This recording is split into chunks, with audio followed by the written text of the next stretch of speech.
Hello and welcome to another vlog. So yesterday when my day off, I decided that I was going to have a day of non-building and instead I wrote the story for the shop, the ice cream shop called Ice Dreams. And this is the story, first draft, so it's going to change a hell of a lot. But this is the first throw me down onto it to give some groundwork. So here we go. Liz and Dick left the family tailor business in Burton-on-Trent in early spring of 1984. They brought their dream of opening an ice cream parlour to the town, finding the perfect place in an old fishing net store just off the harbour. Dick buying 3 large chest freezers for the attic space. Liz stating they would never fit in her normal way. "Oh, you silly man, they will never fit. They're as big as coffins. What are you thinking?" As like most times, she was sort of right. They had to take out the attic window and a few rows of bricks to get them up there. But as Dick said, "But darling, they're the top of the range. They will last longer than us. Once they're up there, we will be able to keep things on ice till the day we die."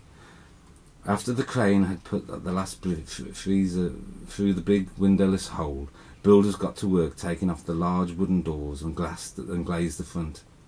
And on the 5th of August 1984, all those years ago, the sign was up and Ice Dreams was up and running. It was always busy, but Dick was a complete dreamer, coming up with new ideas for the shop, life. Some great, some just plain silly. And as the years went by, the ideas got sillier, and Lisa's catchphrase, "You silly man," was used for ideas as plain and as silly as tomato-flavoured ice cream. "But darling, they are fruit." She would dread the postman, things he would buy on eBay.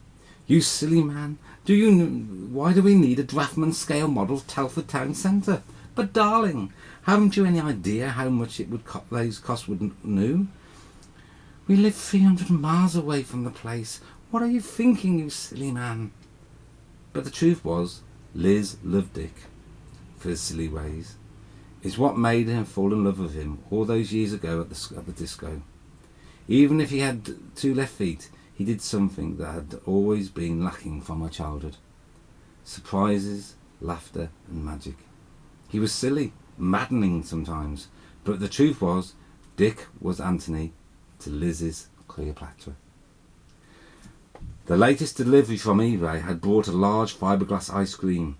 "Oh, you silly man, where is that going to go? It hasn't even got a stand."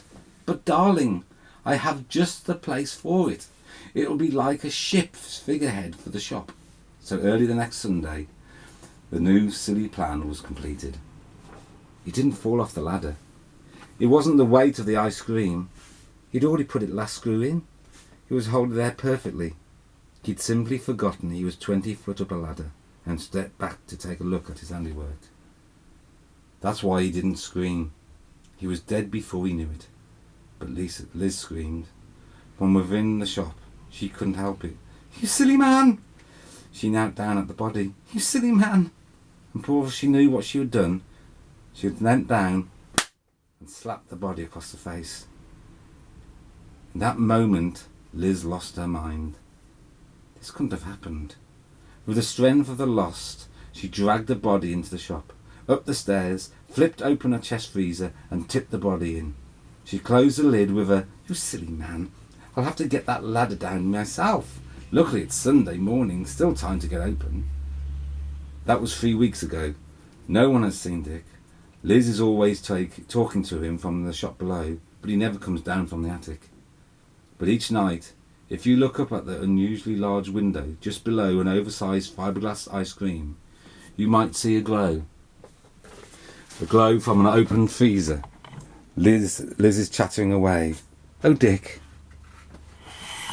you silly man." So there it is. That's the story that I've told. I don't know how good it is. It could be a load of crap, as usually is. I don't know. I've got this on a bloody pole. This might not work. Take my glasses off. So there we go. Another idea. They're coming. I'm only happy at the moment. They're coming really just thick and fast. And I'm on one, really. That's the truth of it. How long it'll last, I don't know. But at the moment, they're coming really, really there.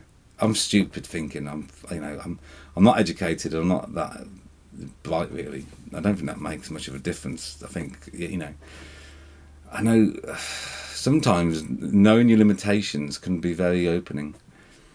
I was thinking today, it's crazy what I'm going to say now, but I was thinking today that, there's people, the scientists are now talking about multiverses, and the multiverses in the universe. And I got to thinking today, because I had an idea for a story. It's a bit of a take from Roald Dahl's Mr. Sugar, really. I didn't think of that until I'd thought of the idea, so I didn't nick it, although I did, because obviously I'd read the book, well, the short story. But basically, it's a gentleman who can never, he always rolls six on a six on a dice, and he's just got the skill to roll six on a dice, and he can do it every time. He just works it out, his hand works out mathematically, he rolls it, he knows exactly how to do it, and he can roll six every time. He never ever fails, and obviously he uses it to make money and so forth. And I thought that'd be quite a nice story. Then I realised about Mr. Sugar, the marvellous story of Mr. Sugar, I think it's called, something like that. I keep going to say Alan Sugar, but I know it's not that. But the great thing about it is, then I started thinking about multiverses. I said, well, multiverses must be not the sentient beings on that in the multiverses must have a different level, a different life. It's not like a multiverse isn't another planet. The people on it have got, and this is going back to people saying there's no free will. But they make decisions that are free will. It's the fabric that are multiverses. So there are an infinite amount of Earths with just one atom different to each one. But the people on it have to be special. And the reason I say that is that if there were multiverses and we acted upon them and in them, and were governed by them, then I would know, or there would be somebody on this planet that could roll a dice and always get six. There'd be another planet where, and every generation, and it wouldn't be like you say, oh, well, he might not have been born yet, but in a multiverse, he would be living every second of the moment that the Earthlings were here. So there would be, so actually wonderful, amazing chances would be happening all the time, and they'd be known, and they're not. So that's really simple thinking, isn't it? But there are lots of things that don't happen, that, even just laws of chance.